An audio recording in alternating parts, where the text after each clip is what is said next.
সরকারি প্রকল্পের নামে বিঘার পর বিঘা পুকুর চুরির অভিযোগ।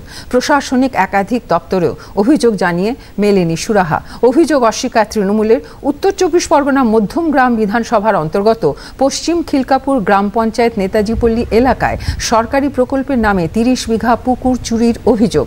এ বিষয়ে 2023 সালে প্রশাসনিক হস্তক্ষেপে থানায় মামলাও রুজু হয়, কিন্তু বন্ধ হয়ে গেলেও চলতি বছরে ফের নতুন করে শুরু হয়েছে পুকুর চুরির কাজ। সরকারি প্রকল্পের আওতাধীন 5.5 কাঠা পুকুর প্রকল্পে অংশ দেখিয়ে তিলে তিলে অধিকাংশ পুকুর ভরাটের কারণে এলাকায় জল যন্ত্রণার সম্মুখীন হচ্ছেন স্থানীয়রা। অবিলম্বে পুকুর পুনরায় আগের অবস্থায় ফিরিয়ে দিতে হবে, এমনই দাবি করছেন এলাকাবাসী।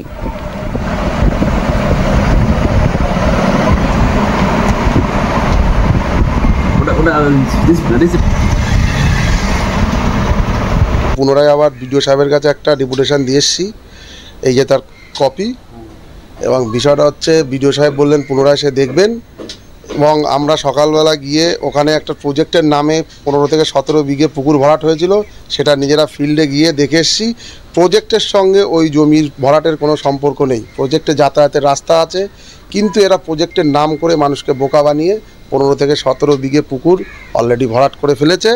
এবং আমরা চাই এই পুকুর পুনরায় উদ্ধার করে মানুষকে এবং পাড়ার সমস্ত মানুষের যাতে এই জল জমা, তারপরে তাদের ব্যবহার, স্নান করা সমস্ত কাজে এবং পরিবেশ রক্ষার ক্ষেত্রে ফিরিয়ে দেওয়া হোক, এটাই আমরা চাইছি।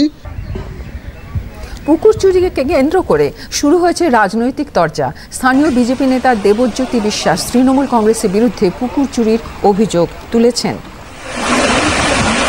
রাজ্যের মুখ্যমন্ত্রী একদিকে বলছেন যে জলাশয় ভরাট করা যাবে না, পুকুর ভরাট করা যাবে না, কিন্তু তার দলের যে সাঙ্গপাঙ্গ, তার দলের পঞ্চায়েত প্রতিনিধি থেকে শুরু করে প্রধান এবং বিভিন্ন দলের কর্মকর্তা যারা রয়েছেন, তারা প্রত্যক্ষ পরোক্ষভাবে এই কাজটিই করছেন। এটা তৃণমূলের কালচার, তৃণমূলের এইটা সারা পশ্চিমবঙ্গে এটাই করছে, নতুন কিছু না। কাগজে কলমে কি করছেন সেটা তাঁরা বুঝবেন, তাঁরা শাসক দলে আছেন, তাঁদের ক্ষমতা আছে, প্রতিপত্তি আছেন। রাজ্যের মানুষ এটার নিশ্চয়ই প্রতিহত করবে, রাজ্যের মানুষ দেখছেন এবং এর জবাব নিশ্চিতভাবে 2026-এ পাবে।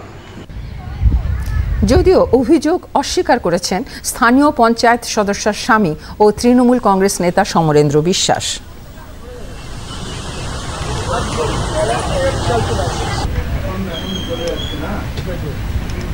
এটা যারা অভিযোগ করছে সম্পূর্ণ ভিত্তিহীন অভিযোগ। আমাদের এখানে একটা পুকুর আছে, আপনারা কাগজ সাইডে দেখতে পারবেন।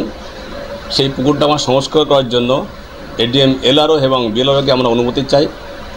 যেহেতু পুকুরটা মানুষের জল ব্যবহারের অযোগ্য হয়ে পড়ে, সেটা জল ব্যবহারের জন্য এবং ঘাটটাকে সুন্দরভাবে বাজিয়ে দেওয়ার জন্য মানুষের সুবিধার্থে আমরা পুকুরের মাটিটা সংস্কার করার স্বার্থে যেটুখানি প্রয়োজন সেটুখানি আমরা কেটে আমরা পুকুরের পাড়িতে রাখি। এবং এছাড়া এলাকার যে দূষণ নিয়ন্ত্রণের জন্য গ্রিন ভিলেজ তৈরি করার স্বার্থে এলাকার ময়লা ফেলার জন্য আমরা একটা SW প্রজেক্ট তৈরি করি, তার জমিটাও আমরা ওখানে দিই।